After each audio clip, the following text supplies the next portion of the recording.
Hello बच्चों। ये चीज़ बहुत सारे बच्चों के दिमाग में, मैक्सिमम एस्पिरेंट के आने लगी कि सर टेस्ट सीरीज क्या अब से देना स्टार्ट कर दें या अभी थोड़ा और वेट करें, है ना। कब से टेस्ट सीरीज देना सही रहता है?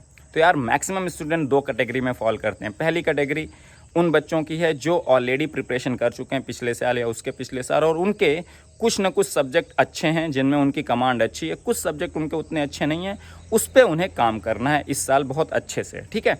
दूसरे कैटेगरी के बच्चे जो इस साल तैयारी स्टार्ट किए हैं, एकदम फ्रेशर हैं, या उन्होंने तैयारी तो की थी लेकिन बहुत सारे सब्जेक्ट पे उनके कमांड बहुत अच्छे नहीं हैं, मैक्सिमम सब्जेक्ट उनको अच्छा ही करना है, उसके बेसिक्स उनके बहुत स्ट्रांग नहीं हैं।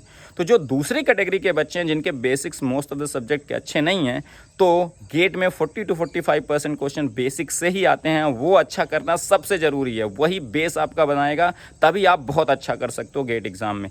तो वो बच्चे अभी टेस्ट सीरीज टॉपिक वाइज और सब्जेक्ट वाइज का बिल्कुल भी इंगेज ना करें। हाँ, मैं जैसा हमेशा कहता हूं कि आपके कॉन्सेप्ट बिल्डिंग में आपके क्लासरूम के क्वेश्चन को आप अच्छे से रिवाइज करो, कॉन्सेप्चुअल चीज़ों को बहुत अच्छे से पढ़ो, है ना, और आप अपने बुकलेट के क्वेश्चन अच्छे से प्रैक्टिस करो। हाँ, टेस्ट सीरीज के क्वेश्चन आप यूटिलाइज करो टॉपिक वाइज और सब्जेक्ट वाइज के। कैसे?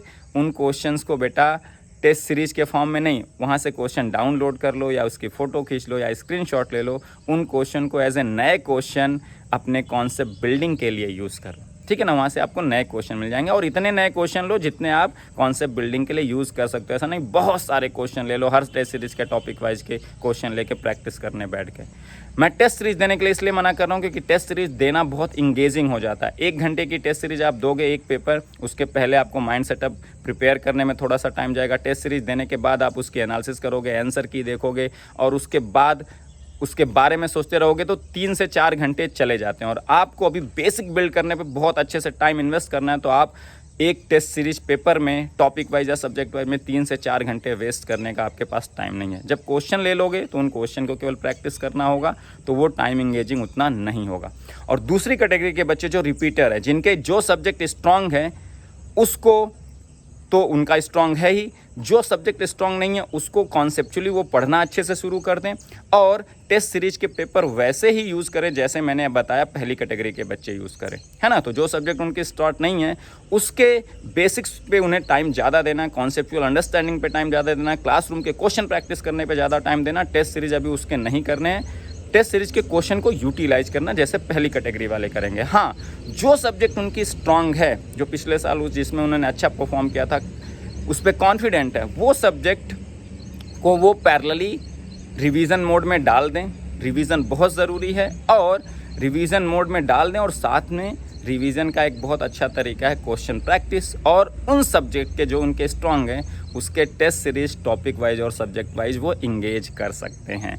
तो आपका माइंडसेट बहुत क्लियर होना चाहिए कि अब आप कब क्या करना है। आपके पास एक रिसोर्स है टेस्ट सीरीज के फॉर्म में, उसको यूटिलाइज कैसे करना है वो आपको क्लियरली पता होना चाहिए। और अगर प्रॉपर वे में इसको यूटिलाइज करोगे तो यही टेस्ट सीरीज आपको बहुत हेल्प करेगा। नहीं तो यही टेस्ट सीरीज आपको डीमोटिवेट कर देगा, आपके रिदम को तोड़ देगा, आपके बेसिक्स के लिए आपको टाइम नहीं बचेगा, फिर आप कूदते रहोगे, सीधे बेसिक्स से जाके एडवांस वाले टेस्ट दोगे, परफॉर्म नहीं कर पाओगे, कॉन्फिडेंस और डाउन होगा। तो सही टाइम पे सही चीज़ यूटिलाइज करनी बहुत ज़रूरी है। और जैसा कि मैं हमेशा कहता हूँ, अभी चलने से या दौड़ने से नॉर्मल काम नहीं चलेगा, आपको जी जान लगा के दौड़ना पड़ेगा, तब इस कट थ्रोट और कॉम्पिटिटिव माहौल में आप कुछ अचीव कर पाओगे। और मुझे पता है आपने अपना लक्ष्य निर्धारित कर दिया है, तो आप जी जान लगाने के लिए रेडी हो जाओ, और आप फोड़ फाड़ जरूर दोगे।